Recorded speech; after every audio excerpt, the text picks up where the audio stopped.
Au début, j'avais une toute petite salle dans le 9e qui faisait 27 places et qui faisait 17 mètres carrés, qui s'appelait la loge de par sa taille. Et on a commencé à travailler, donc j'ai gardé pendant 3 ans. Donc j'avais racheté le fonds de commerce et on a commencé à travailler ensemble avec Lucas sur la dernière année de la petite loge, notamment par le biais de sa compagnie, puisque Lucas est aussi comédien et metteur en scène. Et donc il a une compagnie, ils avaient fait une création collective qui s'appelait Cabaret Martyr, qui joue le samedi à minuit, qui était un cabaret électro. Et donc on a commencé à travailler ensemble à la petite loge en se disant qu'on avait envie que la loge déménage, parce que voilà, 17 mètres carrés, c'était super comme projet à 22 ans, mais il y a un moment où on se sentait un peu à l'étroit. Et donc du coup, l'idée c'était que la loge déménage et on a cherché un endroit pendant 1 an presque, et on a fini par trouver la loge ici rue de Charonne, et on a ouvert donc en septembre 2009. La base, comme disait Lucas, c'est de permettre aux artistes d'être libres de créer dans un lieu modulable et de partager complètement l'ensemble des recettes avec eux, pour pas les mettre en danger financièrement et pour pas les mettre en difficulté. Donc il n'y a pas de location de salle, il n'y a pas de minimum garantie pour la salle.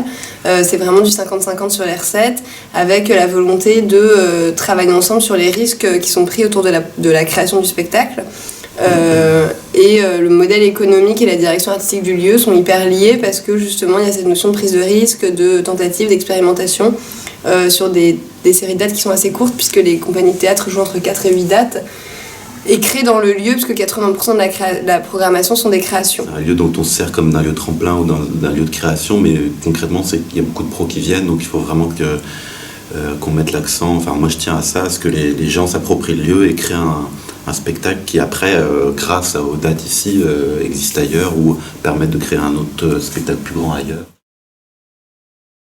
En vrai, l'équipe, ils portent le lieu largement autant que nous, et surtout, au-delà de le porter, ils sont investis et engagés dans le projet de manière assez exceptionnelle, et c'est hyper important pour les artistes qu'on accueille, bien sûr, mais même pour nous, pour la salle, quoi. Enfin, c'est vrai que... Là où ça a beaucoup bougé, ça c'est un peu une blague parce qu'on leur dit à eux, mais c'est que la première année, on faisait tout ça, on le faisait tous les... Enfin, il y avait aussi Marc et... Ouais, on était 3. Ouais. C'est-à-dire qu'on faisait vraiment les régies, Ça fait un peu genre... Ouais, mais en même temps, c'est pour dire à quel point le projet a évolué à tout point de vue. Et en même temps, c'est ça qui est génial, c'est que le projet a évolué, mais en même temps, les bases sont restées les mêmes, quoi. Le partage de recettes, le lieu modulable que les compagnies et les groupes aussi de musique peuvent s'approprier, inventer ce qu'ils veulent à l'intérieur. La liberté qu'on leur donne et qui, pour nous, est même la base de tout, quoi. De leur dire, voilà, une fois qu'on s'est mis d'accord sur le projet, sur les grands axes, et qu'on est d'accord pour vous accueillir, vous avez la salle, faites dans ce que vous voulez, quoi. Un public très de gens... qui vont au théâtre ailleurs évidemment, ou de gens du milieu, quoi, d'acteurs ou de metteurs en scène. Enfin, c'est quand même... Mais c'est plutôt bien ça, parce que c'est l'endroit aussi où les gens que ce soit les professionnels, les salles, ou les gens les comédiens, les artistes, les metteurs en scène viennent aussi pour se voir et voir le travail des autres, et c'est ça aussi qui fait que c'est un lieu où il y a pas mal d'énergie et d'échanges et de choses qui se créent indirectement, je pense. Mais oui, c'est plutôt un public assez jeune quand même, et puis un peu averti. Du coup, c'est vrai que le bilan qu'on peut tirer, il est... Mais le bilan est quand même de toute manière très positif. Ouais. Mais...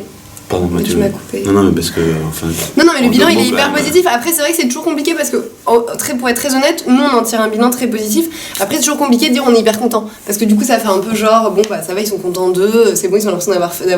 Mais en même temps, objectivement, on a vraiment créé la loge sans aucun partenaire, sans un sou, avec juste notre vision et notre envie et ce que nous on estimait comme étant une nécessité. Et en fait, on s'est rendu compte au fur et à mesure des années qu'on partageait tout ça avec plein de gens, qu'on était légitime à notre endroit, que les gens avaient besoin de nous, tout ça relatif, on n'est pas l'abbé Pierre, et puis si on n'était pas là, les compagnies joueraient ailleurs. Mais en tout cas, là où on est, là où on a décidé de se situer, il y a un intérêt pour les artistes. Donc le bilan, il est plutôt très positif. On a eu une reconnaissance des institutionnels qu'on n'a même pas vraiment cherché, parce que finalement, c'était pas tellement là qu'on se situait, mais de fait, c'est le cas.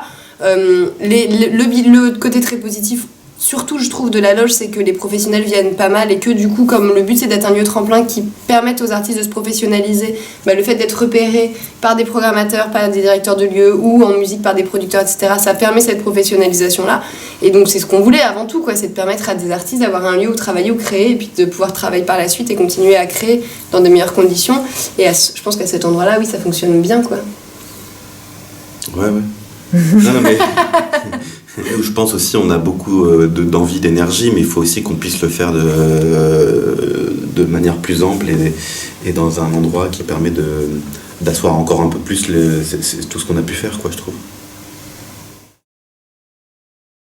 En fait, fait, c'est d'avoir un plus grand lieu tout en gardant, on va dire, les bases, les racines, l'ADN de la loge, qui est en fait nous, quoi. Enfin, du coup, la salle, tout ce qui est, enfin, on est hyper lié au projet et au lieu parce qu'on l'a créé sans cahier des charges, avec juste nous ce qu'on pensait être juste. Donc on a envie juste, avec ce qu'aujourd'hui on pense être juste par rapport à l'expérience qu'on a de ces 7 dernières années, par rapport à ce qu'on rêve pour les 30 ans à venir, d'avoir un plus grand lieu pour pouvoir effectivement, comme dit Lucas, asseoir notre projet, le développer, pouvoir aussi accueillir les artistes dans des meilleures conditions et techniques et éventuellement financières, mais bon ça me semble encore un autre débat, mais en tout cas de développer notre projet et de à la fois se servir de l'expérience qu'on a acquise ces 7 dernières années et à la fois continuer à avoir cette espèce de le mot vision est un peu présomptueux, puis c'est un grand mot, mais en tout cas cette volonté, quoi.